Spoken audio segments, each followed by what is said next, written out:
ಹೊಲ ಎಲ್ಲ ಒಣಗೋಗಿ ಬಿರುಕು ಬಿಟ್ಬಿಟ್ಟಿದೆ. ಬೆಳೆಗಳು ಏನೇನು ಹಾಕಿದ್ದಾರೆ ಅದು ಅರ್ಧ ಬೆಳೆನೂ ಬರ್ತಾ ಇಲ್ಲ, ಪೂರ್ತಿ ಬೆಳೆ ನಾಶ ಆಗೋಗ್ತಾ ಇದೆ. ಮತ್ತೆ ಈಗ ಬೆಳೆದಿರುವಂಥ ಬಿತ್ತನೆ ಏನಿದೆ, ಆ ಬಿತ್ತನೆ ಕಾಸುನೂ ಬರಲ್ಲ. ಆ ಪರಿಸ್ಥಿತಿ ಇವತ್ತು ಎಲ್ಲ ಹಳ್ಳಿಗಳಲ್ಲೂ ಕಾಣ್ಬರ್ತಾ ಇದೆ. ಸೊ ಈಗಾಗಲೇ ಸರ್ಕಾರ ಇದ್ರ ಬಗ್ಗೆ ಗಮನ ಕೊಟ್ಟು 1 ತಿಂಗಳಿಂದನೇ ಇದನ್ನ ಬರಗಾಲ ಅಂತ ಘೋಷಣೆ ಮಾಡಿದ್ರೆ ಇಷ್ಟೊತ್ತಿಗೆ ಎಲ್ಲರಿಗೂ ಇನ್ಶೂರೆನ್ಸ್ ಹಣನೂ ಕೂಡ ಬಂದಿರೋದು. ಮತ್ತು ಕೇಂದ್ರ ಸರ್ಕಾರನೂ ಕೂಡ ನಿಯೋಗ ಬಂದು ಇಲ್ಲೇನು ನಡೀತಾ ಇದೆ ಅನ್ನೋ ಸಮೀಕ್ಷೆ ಅಂತ ಹೇಳ್ಕೊಂಡೋಗು ಹಣ ಬಿಡುಗಡೆ ಮಾಡೋಕ್ಕೆ ಕೇಂದ್ರನೂ ಕೂಡ NDRF ಅಡಿಯಲ್ಲಿ ಹಣ ಬಿಡುಗಡೆ ಮಾಡ್ತಾ ಇತ್ತು.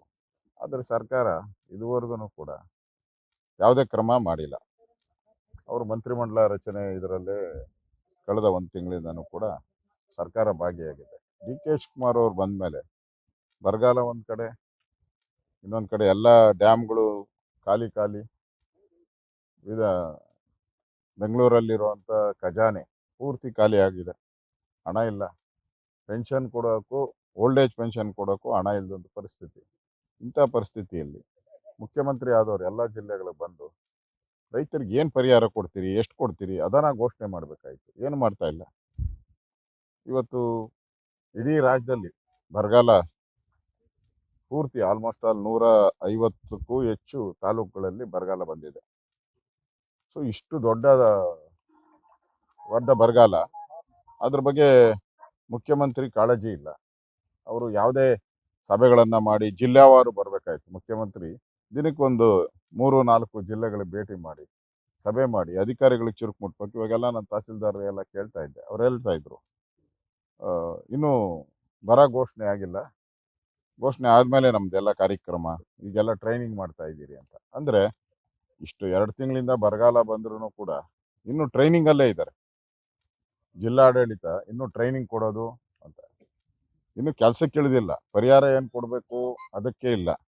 ಮತ್ತು ರೈತರೆಲ್ಲ ಗುಳೆ ಹೋಗ್ತಾ ಇದ್ದಾರೆ, ಕೆಲಸಕ್ಕೋಸ್ಕರ ಬೇರೆ ಬೇರೆ ರಾಜ್ಯಗಳಿಗೆ ಹೋಗ್ತಾ ಇದ್ದಾರೆ. ಅದನ್ನು ತಡೆಗಟ್ಟಕ್ಕೆ ಏನು ಮಾಡಬೇಕು, ಅವ್ರಿಗೆಲ್ಲ ಆಹಾರ ಒದಗಿಸುವಂಥದಕ್ಕೆ ಏನು ಕ್ರಮ ತೆಗೆದುಕೊಳ್ಬೇಕು. ಮೇವಿಲ್ಲ. ಎಲ್ಲ ಮನೆ ರೈತರು ಪಕ್ಕದ ಒಂದು ತಾಲೂಕಲ್ಲಿ ಕೇಳ್ತಾ ಇದ್ರು ರೈತರು, ನಮಗೆ ಹಸುಗಳಿಗೆ ಹುಲ್ಲಿಲ್ಲ, ನಮಗೆ ಯಾರು ಕೊಡ್ತಾರೆ ಅಂತ ಕೇಳಿದ್ರು. ನಾನು ತಹಸೀಲ್ದಾರನ್ನ ಕೇಳಿದೆ, ಇಲ್ಲ ಸರ್, ಬೆಳೆ ಬೆಳೆಯೋಕ್ಕೆ ನಾವು ಕಾಳು ಕೊಡ್ತೀರಿ, ಯಾರ್ಯಾರು ದೊಡ್ಡ ರೈತರು ಇರ್ತಾರೋ, ಆಮೇಲೆ ಬೋರ್ವೆಲ್ ಇರ್ತೈತೆ, ಅವ್ರು ಬೆಳೆಯೋಕ್ಕೆ ಕಾಳು ಕೊಡ್ತೀರಿ. ಅದೆಲ್ಲ ಬಂದ ಮೇಲೆ ಅಂದರೆ ಇನ್ನು 1.5 ತಿಂಗಳಾದ್ಮೇಲೆ ಅಷ್ಟೊತ್ತು ದನ ಬದುಕಿರ್ಬೇಕಲ್ಲ, ಇನ್ನು 1.5 ತಿಂಗಳು. ಅಂದರೆ ಏನು ಕಾಳಜಿನೇ ಇಲ್ಲ, ಕೇರ್ಲೆಸ್ಸು. ಇಡೀ ಸರ್ಕಾರನೇ ಕೇರ್ಲೆಸ್ಸು. ಏನು ಅನಿಸ್ತಾನೆ ಇಲ್ಲ ಅವ್ರಿಗೆ, ಬರಗಾಲ ಬಂದಿದೆ ಅಂತ ಏನು ಅನಿಸ್ತಾನೆ ಇಲ್ಲ. ಯಾಕಂದರೆ ಅವ್ರ ಕಮಿಷನ್ ಕರೆಕ್ಟಾಗಿ ಹೋಗ್ತಾ ಇದೆಯಲ್ಲ, ಚಂದ ಉಸಿಲಿ ಎಲ್ಲ ಕಾಂಟ್ರಾಕ್ಟ್ಗಳು ಕರೆಯೋದು, ಟೆಂಡರ್ ಮಾಡೋದು, ಇದರಲ್ಲಿ ಕಮಿಷನ್ ಹೊಡಿಯೋದ್ರಲ್ಲೇ ಸರ್ಕಾರ ಭಾಗಿಯಾಗಿದೆ. ಬರೀ ಕಮಿಷನ್ ಸರ್ಕಾರ ಇದು, ಜನಗಳ ಸರ್ಕಾರ ಅಲ್ಲ. ಜನ ಯಾಕನ ಇವ್ರನ್ನ ಎಲೆಕ್ಟ್ ಮಾಡಿದ್ರು ಕಾಂಗ್ರೆಸ್ ಅವ್ರನ್ನ ಅಂತ ಜನ ಪಶ್ಚಾತ್ತಾಪ ಬೀಳುವಂಥ ಪರಿಸ್ಥಿತಿ. ಜನಕ್ಕೆ ವಿಶ್ವಾಸ ಹೊರಟೋಗಿದೆ ಸರ್ಕಾರದ ಮೇಲೆ.